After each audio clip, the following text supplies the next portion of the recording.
نو مور چې چاته دعا کړې ده رنګ ګرځي، مور چې چاته خیره کړې ده تبا ګرځي. زمونږ د دې دین پر علماو کې لوی عالم تیر شوی دی ابن القیم، حافظ ابن قیم رحمه الله، یو کتاب یې لیکلی دی کتاب الروح. هغې کې عموما د قبر او د روح او د آخرت بعضې ډېرې ښې مزیدارې خبرې لیکلي دي. دې لیکي دا ابن القیم وایي چې زه یو علاقه کې روان وم او یو سفر، او بصره کې، بصره نن سبا د عراق په ښارونو کې یو ښار دی، بصره کې مې یو ځای کې دمه وکړه، هلته یو ګودر و، د هغه ګودر په غاړه یو کلی و، او هغه کلي سره یو مقبره وه. مونږ هلته کې دمه وکړه، وی په مقبره کې یو قبر و چې د هغې نه د خرې اواز راوچتېده.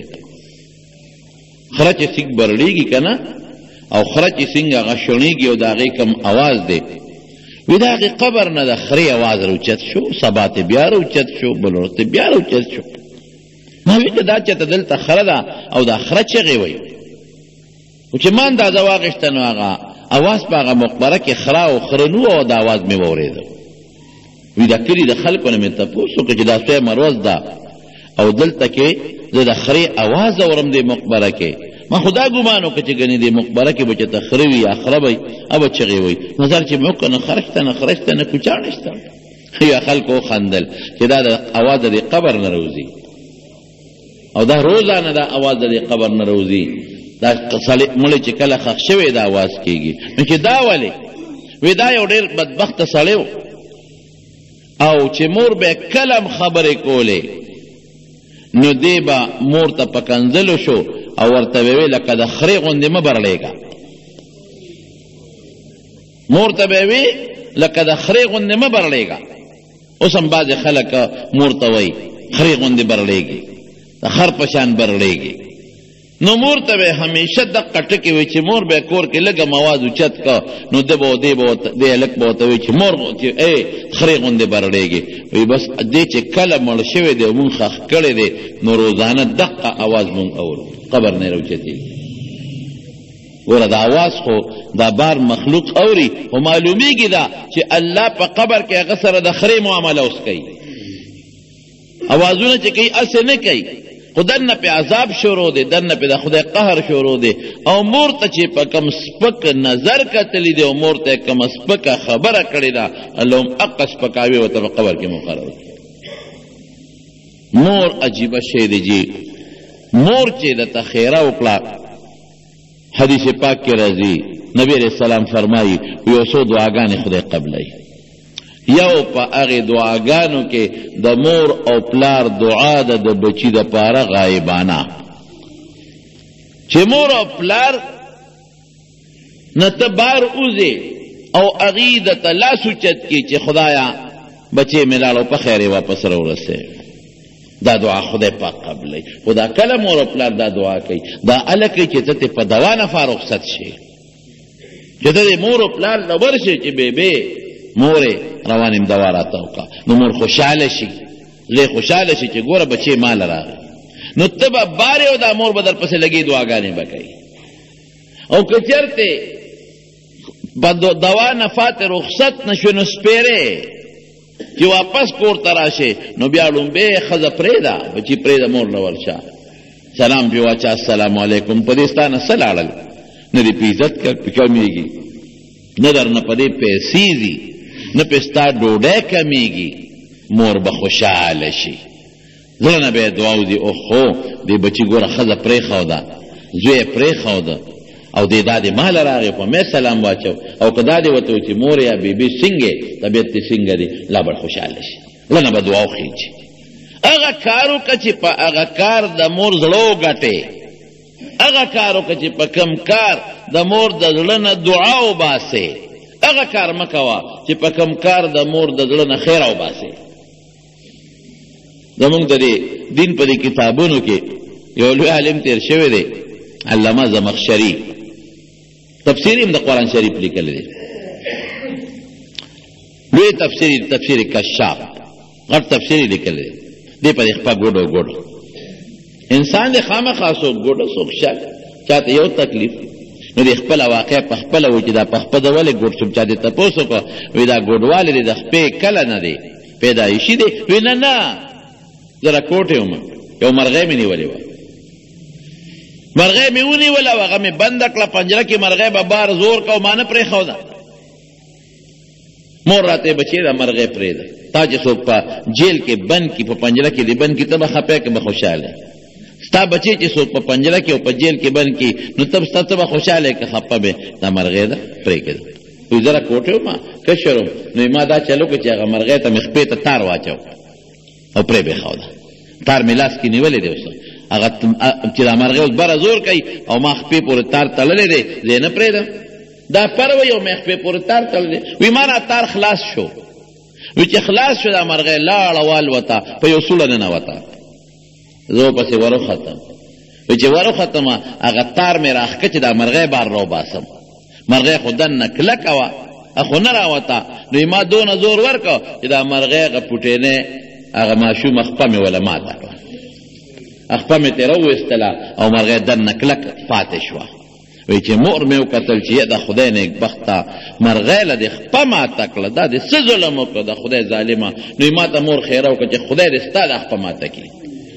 مرغې له دې خپه ماته کړه خدای دې خپه ماته کړه خپه شي که انسان دی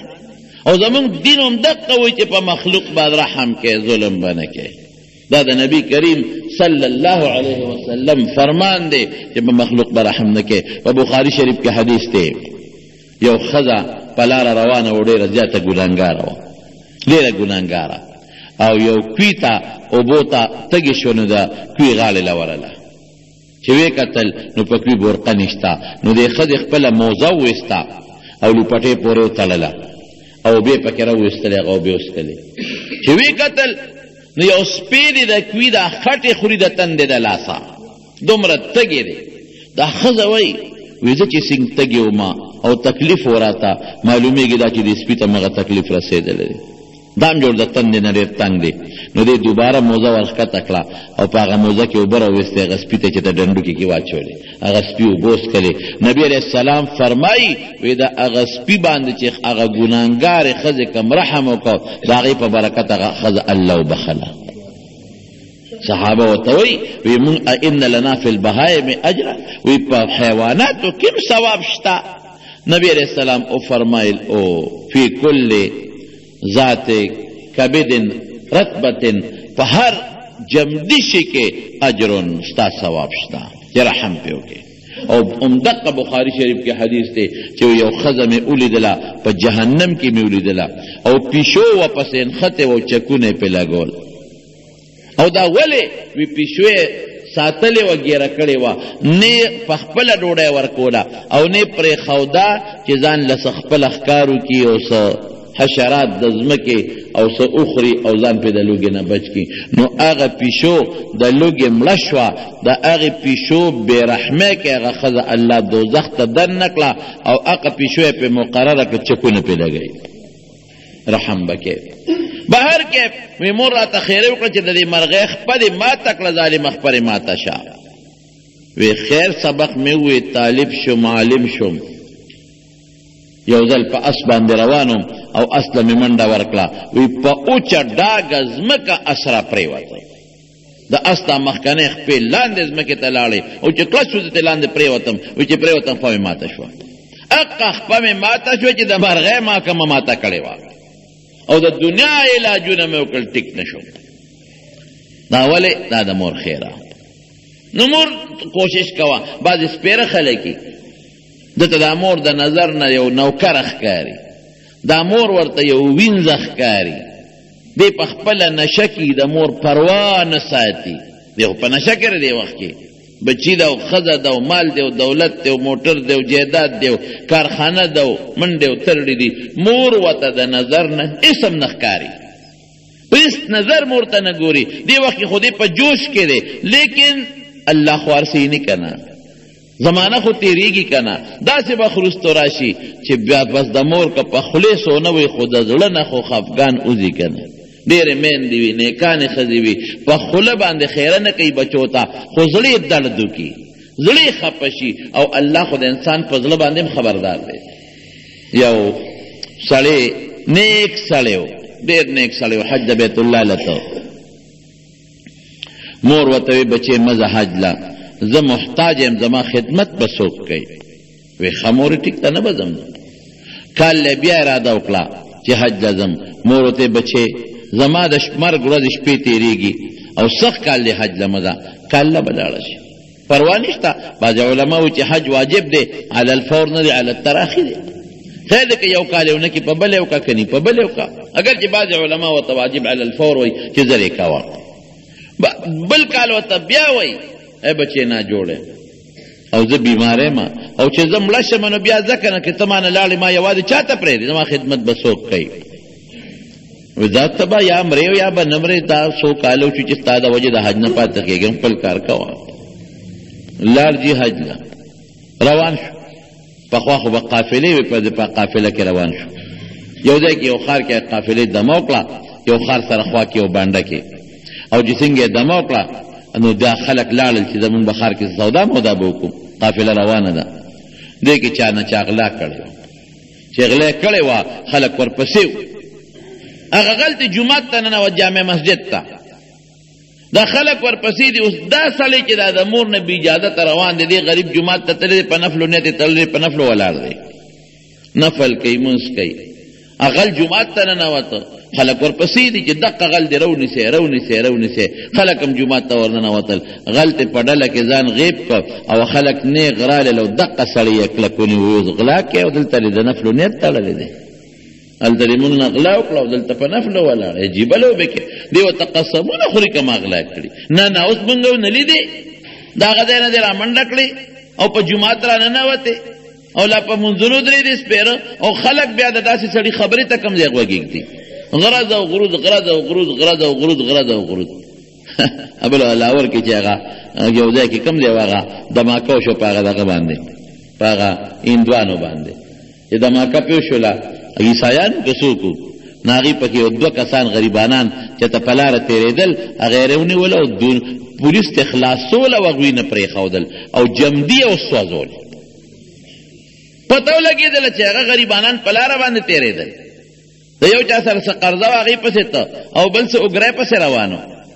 هغوی چغې والې چې مونږ خو نه یو که نه یو په دې لاره تېرېدو. نه وایي ته پکې پولیس ته اخلاص کړل، هغوی دونه زورورو جلسه جلوس چې پولیس له لاس نه یې واپس واخېستل او اور یې پې بل کړ او ویست جمدي وسوځول. زمونږ خلک خو بیا سوچ نه کوي که نه، بې سوچه کارونه کوي. دقه لوبه وه، هغې ډېره ونیوه. اوس یې د خدای بندګان وه، قافلې والا نه تپوس وکړې، زه خو روان یم د بیت الله حج له په دا قافله کې، دی جماعت ته منزل عالم منځ کوم په دې جماعت کې. وی نه نه که نه همدقسې خلک په دې پیسو حجونو له ځي که نه، او غلا دې وکړه مونږ ونه لیدې. سړی یې په مخه نیغ بوته، لس نه دوه نه درې نه لس نه شل ګوان او نیغې قاضي ته مخکې کړه چې همدا سړی مونږ ولیده چې د هغه نه یې بټوه وواله او منډه یې کړې او جومات کې مونږ په مانځه بیا ودرېدو، مونږ راوستو. بس قاضي فیصله وکړه، وی دا لاس وله پرې کې، دا ښې لاس او په خرې سور کې، او چغې ورپسې په دې ټول بازار کې وګرځوئ او چغې ووهئ چې څوک هم غلا کوي دقه به یې سزئ. او دا لاس وله د سټ سره اویزان کې دا پرې کړی لاس، بس جلاد راغی لاس یې پرې کړ، او چې پرې کړې غاړه کښې ورته اویزان کړ او په خر یې سور کړ او بازار کې ګرځئ او چغې وایي خدای مو بخه چې څوک غلا کوي دغه به یې سزئ، دغه انجام.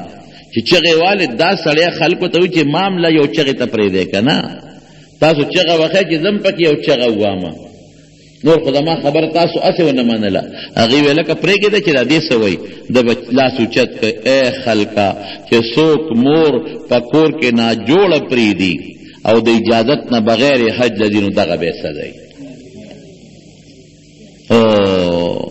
مور دا مور ازار والی اسم نور نشته، غلا ما نه ده کړی، غل بل څوک و، تمام اسې ګوته یې ښودې ده. خو بس ما ته د خپل کړي سزا میلاو شوه، ما مور دقسې پرېښوده، بې یار و مددګار. زه د مور لاسونه وم، لاسونه مور زما نه بغیر نه او دسماتې لتلی شي او نه ډوډۍ لتلی شي، زه یې لاسونه ومه. لاس ترې رالم دې خوا نو خدای ما نه هم لاس کټ کړم، د مور ازار والی. او بخاري شریف کې به راته یو روایت د بخاري شریف به وویل، یو سړی ډېر نیک سړی و، جوریج نوم یې و، په منځه ولاړ و. مور ورته آواز کوي یا جریج، جریج دلته راشه. دی په دې زړه کې سوچ کوي چې خدایا یو خوا مې رب دی، اللهم صلاتي و امي، مونځ دی بل خوا مې مور ده، مونځ وکړم اکه مور له ورشه. مور بیا آواز کوي یا جریج، جریج دلته راشه. دی بیا په لږ کې سوچ کوي چې یو خوا مونځ دی بل خوا مور ده، او ته بیا آواز کوي جریج راشه، نیک بخته مونځ خو وروستون کولی شي که نه، مختصر که مونځ خو اسانه خبره ده، مختصر صورتونه ووایه، سلام وګرځوه، مونځ وکړه، خیر ده مانځه بیا مشکې مه راځه راشه. ده د نر بچي وله دغه ورکړه، خپی ورکړه مانځله چې ده یاره خپل کار به کوي، مور خدای مخکې دی. نو اوس دا مور حق هم دته خدای وایي چې مخکې دی که نه، دا خو راته الله وایي بل څوک نه وایي. مور خفه شوه، یا الله دا جوړی